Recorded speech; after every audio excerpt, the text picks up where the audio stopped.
Working on the jet boat today. Well, actually the trailer.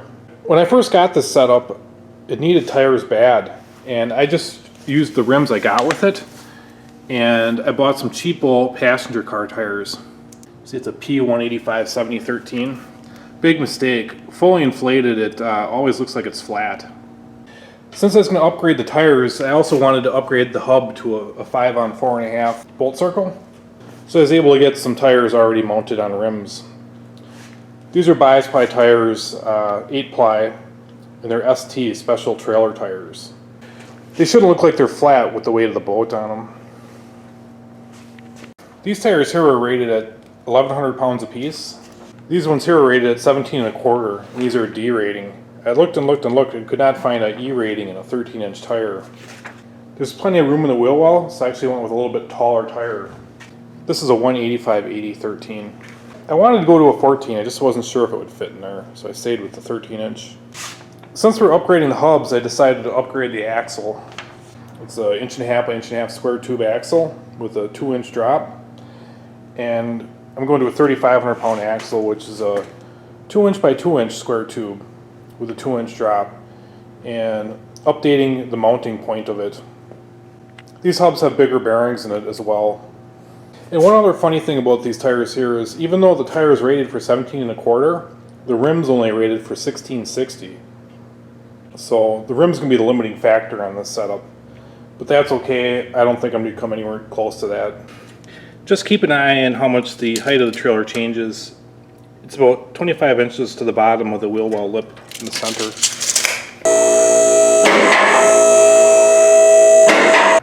This boat actually balances pretty well in the lift.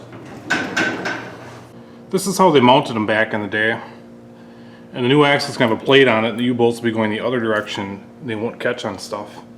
This is a 2-inch wide double eyelet spring. And now they use 1.75-inch springs. And oftentimes it's one eyelet and a slipper. Or you might see a torsion axle with no springs. This axle just has idler hubs on it. And no provision for brakes. On my new axle there, I had them put a flange on it so I can add some electric brakes if it's getting towed with a real light vehicle. If they fight me at all, I'll just torch them off. I have new hardware. I'm going to flip this axle now. I expect to find a hole in the bottom that located it. Upon taking a closer look at this axle, I'm realizing that it's actually a solid axle at 1.5 inches. So it's probably rated at a lot more than I thought. Because I'm going with a 0 offset rim. That other rim there had a bit of offset. Hopefully the center to center holes line up now. Well, the axle fit pretty good. And there's a look at the brake flange after it's mounted. Someone had put longer shackles on this boat at some point. When I got it, it came with these. And I was thinking about trying to lower it back down to that height. And while I was looking for those, I found a rudder. Definite bonus, I forgot I'd even bought this when I put that placed rudder on it.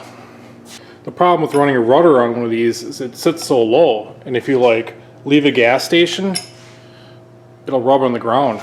In fact, I put this roller in here at one point so the trailer wouldn't drag in the ground, leaving a steep approach. So it mounts with a couple bolts and then a shaft. So what I think I'll do is I'll just put a couple studs in here, and I'll put the shaft in there, and when I get to the lake I can just slip it on, crank a couple nuts down and tighten the set screw, and it should be good to go. It's really a pain constantly counter-steering this boat when you're going at slow speeds. I got it mocked up here. It'd probably clear most stuff, but sooner or later it'd surely catch something. I don't recall if I ever made a video on this loader or not, but you can see this intake's fitted with the loader. It routes that water towards the top half of the impeller. I added a weld to the bottom when I fit it, so it's snug against the intake and there's no flexage. Looks like I sucked up some weeds there, probably clean that out. I can't leave well enough alone, so I took the hub off to see what was going on inside here. And first time I've seen this, but spindle has a grease zerk on it. It's inside the grease cap, and looks like there's a channel for the grease to come out in the back here. I'm studying this grease cap and the center comes out so you can access that grease zerk. It's actually kind of a nice setup. You get all the grease into the center of the hub. A little bit better than the old bearing buddy. Here's a side-by-side diameter comparison. So we are gaining a little bit with the new tire. This hub center was perfect for the old hub, and I'm thinking this one might be a little big. We'll put it on there and see what we got. There's quite a gap there, but the taper of the lug nuts is centering it. So I guess this setup would be considered lug-centric now instead of hub-centric. I called the trailer shop and asked them about this, and they said this is commonplace for trailers now. Not too sure about that, but I'll run it and see what happens. Did a little research and was looking at some videos about car rims, and with a car rim you can get like an aluminum hub-centric ring you can put in there, but these rims are not machined for that, so I think this is pretty much what I'm going to have. So here's the trailer back on the ground. I jumped up and down it a bunch of times, and it looks like I gained about 1.5 inches. Probably actually have to trailer it around some to really find out. So I may possibly fit these shorter shackles back onto it that it probably came with. Really the only other thing I did to the boat that I don't think I put on video is I put an oil separator on it, running it out of the breathers of the valve covers.